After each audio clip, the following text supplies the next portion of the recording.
Hello, I'm Alan Gerstel. And I'm Laurel Sauer. Welcome, and thanks for joining us for Heritage, a series of unique award-winning local programs originally produced by WXEL's partners at the Education Network. Tonight we take a look back at the hurricane of 1928. Now, every one of us living here in South Florida now is certainly aware of the raw power of hurricanes and the extensive damage that they can do. But thankfully, we haven't had to face the devastating destruction that was caused by the 1928 storm. With a death toll estimated as high as 3,000, the hurricane of 1928 is this country's second worst natural disaster. The worst natural disaster being the 1900 hurricane that hit Galveston, Texas, and caused as many as 8,000 deaths there. Though everyone living here in South Florida is wary of these killer storms, at least we can take comfort in knowing that we get warnings from the National Hurricane Center days ahead of time and can actually make preparations. But people living here in 1928 did not have that luxury. You're about to hear from several survivors of that hurricane who were just youngsters in 1928 and learn what it was like not knowing of its approach ahead of time. You'll also see why most of the deaths were in the Glades and why most of the people there were helpless in the face of the raging storm. So let's roll back the calendar as we experience the hurricane of 1928.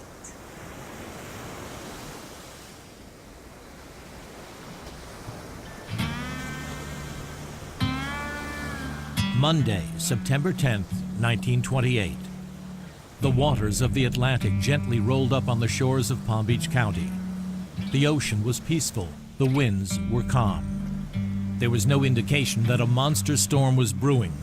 No signs of the impending disaster that would decimate South Florida in just 6 short days. The storm was probably out in the ocean for 3 or 4 days before anyone knew it was there. Crewmen aboard the SS Comac were the first to report the storm that Monday.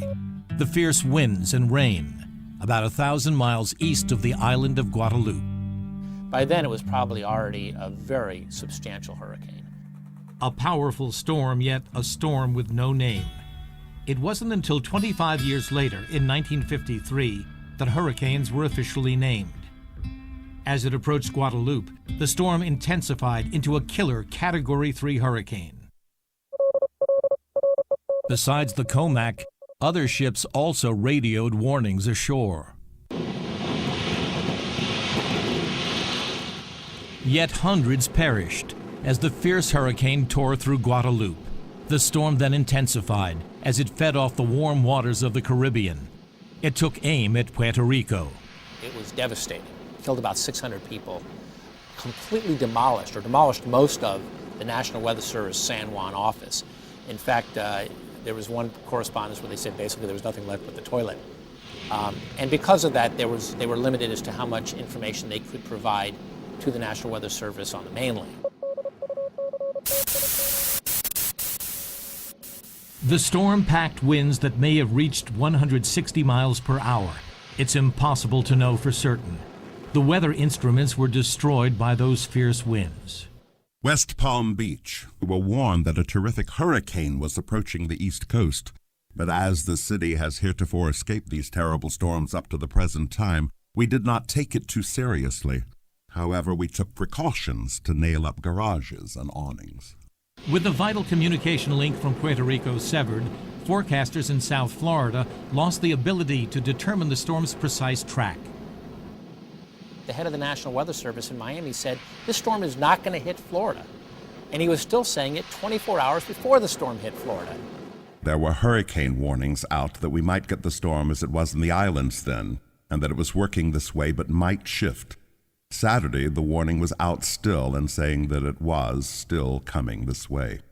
And indeed it was, though no one could be certain where it would make landfall. As it continued on its northwesterly course, it slammed into the Bahamas as a Category 4 hurricane.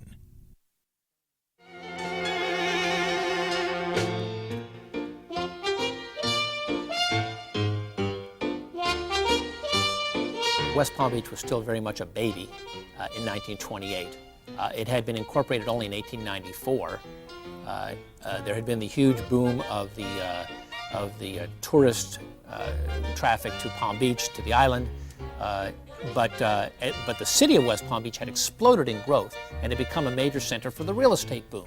In fact, the demand for real estate was so great that properties would change hands 2 or 3 times a day without anyone actually taking possession of the property they had purchased. Between the 5 years, 1920 to 1925, the population of the city of West Palm Beach quadrupled. That is very significant growth. So we were literally bursting at the seams with people, buildings, neighborhoods, and we had very heady economic times. Everyone was optimistic about real estate, the stock market, and the growth potential of Palm Beach County. That optimism waned after a hurricane hit Miami in 1926, coupled with a run on the banks in 1927 when nervous investors withdrew their money. But in mid-September of 1928, the county faced a bigger threat that loomed offshore. We started hearing rumors about the potential of all this, that there might be a hurricane, because they'd had one in Miami in 1926, and we heard a lot about that. And we thought, well, maybe we'll be getting one of those too. Kay Rybovich was 11 years old at the time. She lived in West Palm Beach. Roy Rood's family lived in Jupiter. He was just 10. We didn't have a telephone back in those days. The only telephones were the Pennock Plantation. There was about 5 telephones in Jupiter at that time. Might have been 6 or 7, something like that. But anyway, the word would get around. It's kind of like when you're a bad boy in a little town, the word can get around. Yet the National Weather Service still insisted that the storm would curve away. Jackie Thomason's family did what they thought prudent. We wrapped all the awnings up and got ready for the, because we didn't take them down, we just pulled them up, you know, they were done by ropes. And we took the ropes and wrapped them around like that. Still, no one knew for certain if and where this hurricane was going to make landfall. And keep in mind that landfall is a relative term because based on eyewitness accounts, we know that this storm, there were people who identified being in the eye as far north as Lake Park, up towards Riviera Beach, and as far south as Delray Beach. Well, that's about a 35-mile eye, which means this was a huge, huge storm. It knocked out windows as far north as Vero Beach and as far south as Miami.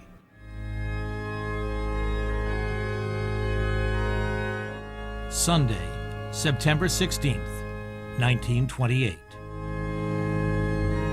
My mother said we didn't have to go to church in Sunday school because it was a Sunday. And we were glad we didn't have to because you never know.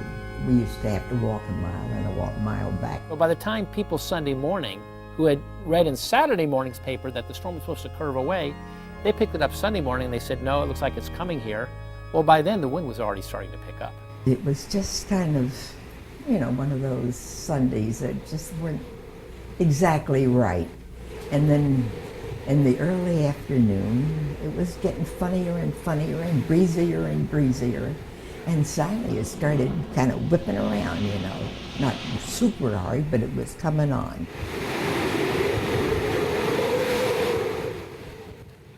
Jackie Thomason's family lived on Claremore Drive, high up on the ridge that runs through West Palm Beach. They decided to take shelter at a friend's house nearby, near Holy Trinity Episcopal Church. We had the Flagler Apartments on the east side of us, and then the church was across the street. And see, we were really kind of, the only wind that would come would be between those two things, those buildings, and that's why we went. Daddy didn't think the house on Claremore was going to stand up. And so that's why we went there. Because of the hurricane's trajectory and its size, some call it the perfect storm. The eye was a very wide eye, and it was a fairly fast-moving storm. When the front edge of the eye was just reaching Lake Okeechobee and picking up new energy, absorbing the water out of the lake, the back end of the eye had just left the Atlantic Ocean. So typically, a storm, once it hits land, begins to dissipate rapidly because its energy source, the water, is gone. But as it left the Atlantic Ocean, its energy source, it picked up an entirely new energy source. West Palm Beach. Sunday noon, we ate dinner and the wind blew heavily at that time. It continued to increase in velocity while we ate. We sat down with smiles on our faces, but had some worry on our minds as the wind continued to increase.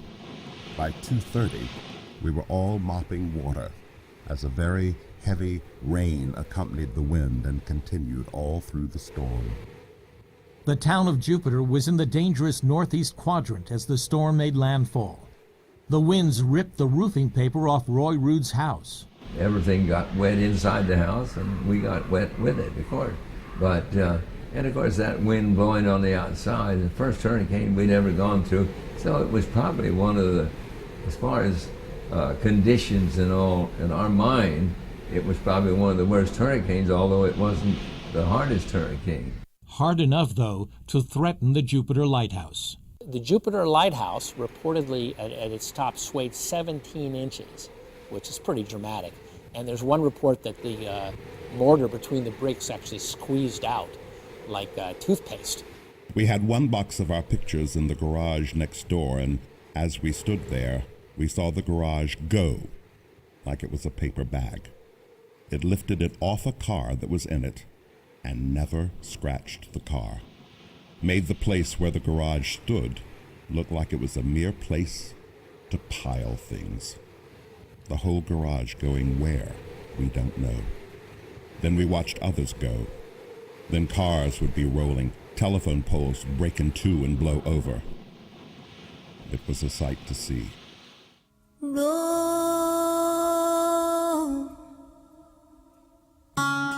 But it wasn't the wind that caused the greatest loss of life. It was the water, the water, the water. Katrina, the water. The Great Galveston Hurricane of 1900, still the greatest killer of all time, as many as 6,000 to 10,000, was the water. And perhaps the greatest irony of the 28 storm is that the water that killed everybody was not from the ocean that surrounds Florida on three sides, but from a giant freshwater lake that jumped its banks. Lake Okeechobee, the second largest freshwater lake in America.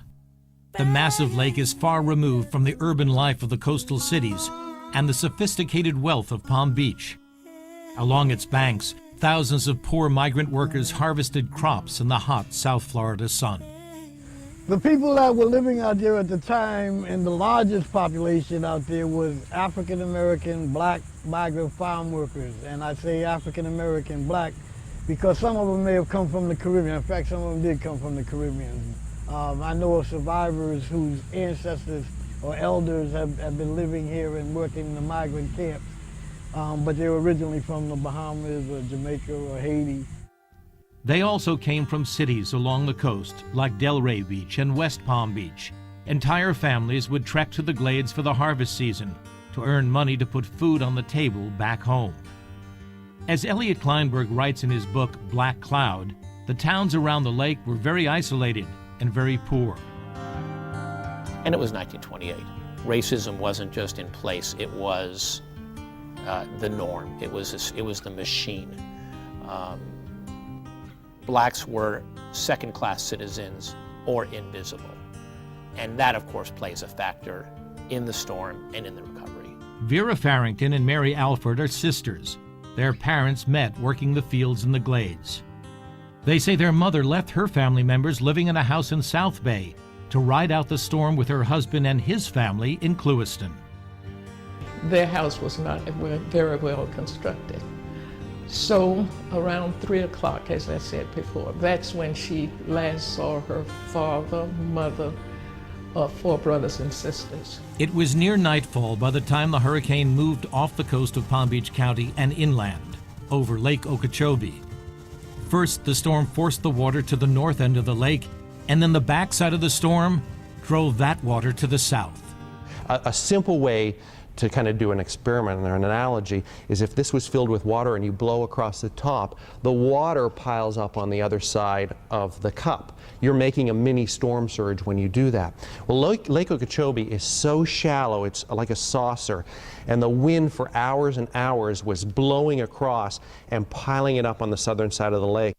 The muck levees around the lake were only about 5 feet high, fashioned of mud and stones and earth.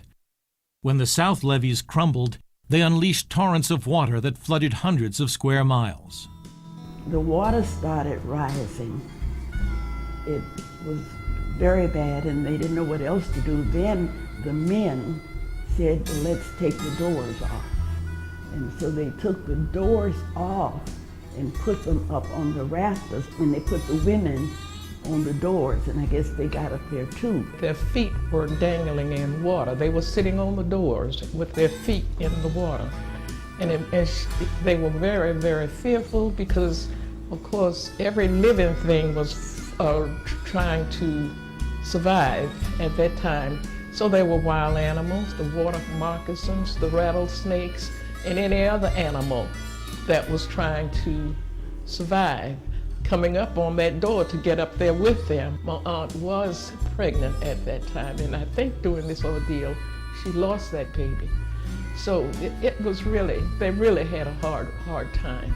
There are other stories of survival, but they are far too few. Most stories tell about lives lost to the floodwaters. Indeed, entire families wiped out. Quite frankly, we'll never know how many people died. Many of those people were not registered voters, or there was no record of them. They were migrant farm workers, and just thousands of head of livestock. Cattle, chickens, horses floating around for days, a real health hazard. There were fears of typhoid and other waterborne diseases. It was a dangerous time.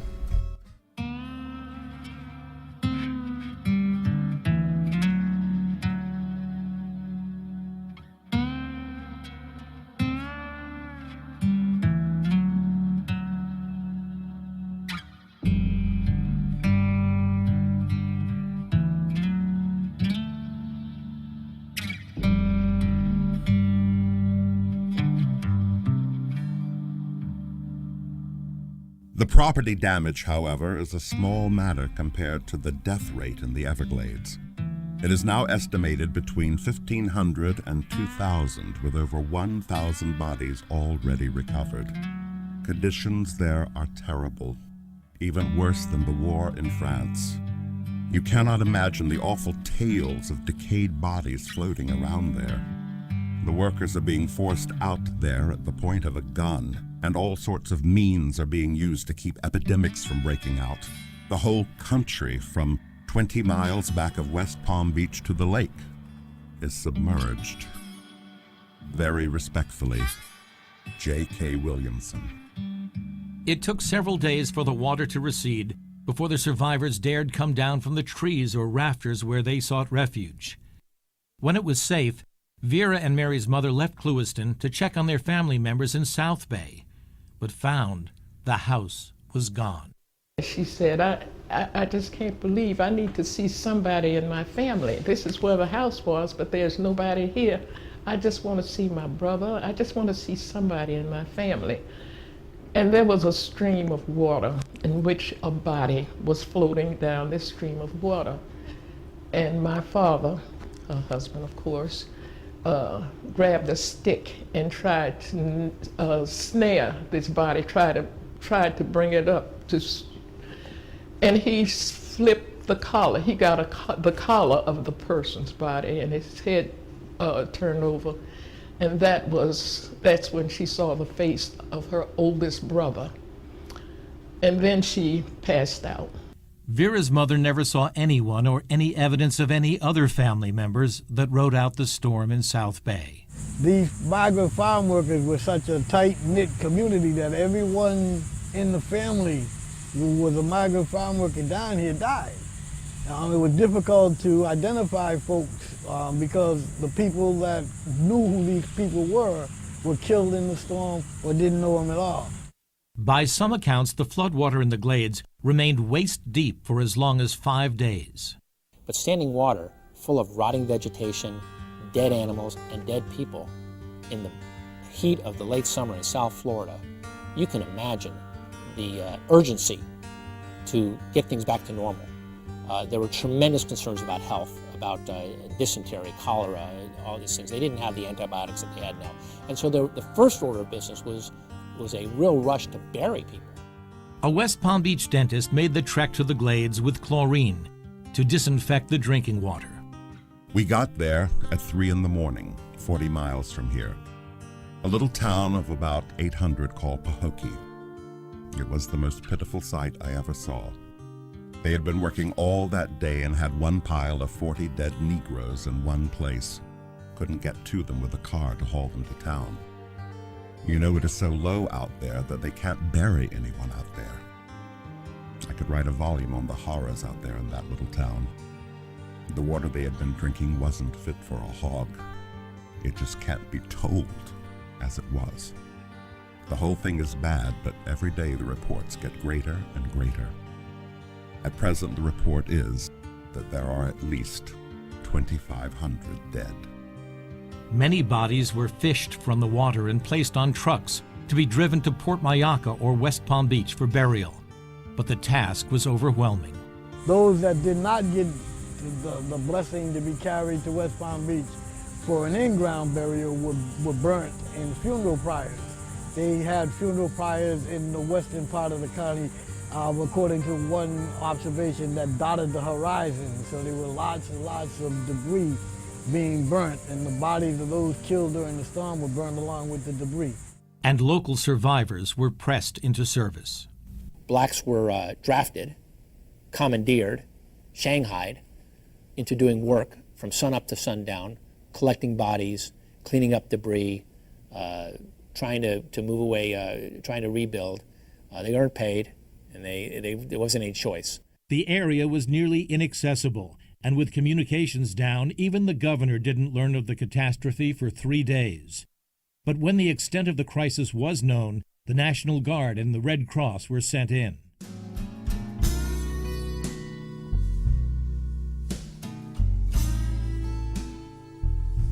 The bodies of most white victims of the storm were buried in Woodlawn Cemetery in West Palm Beach, in caskets.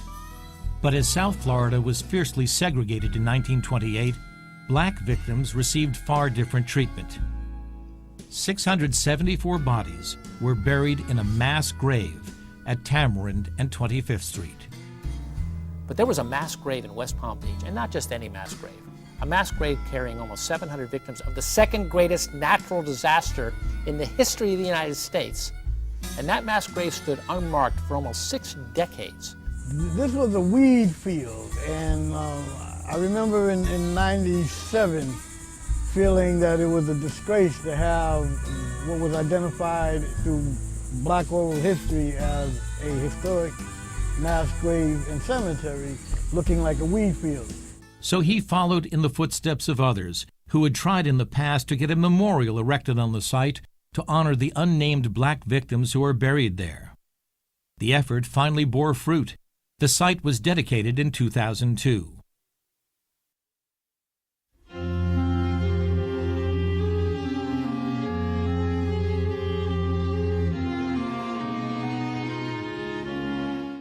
The hurricane reduced homes and businesses in cities near the coast to piles of rubble.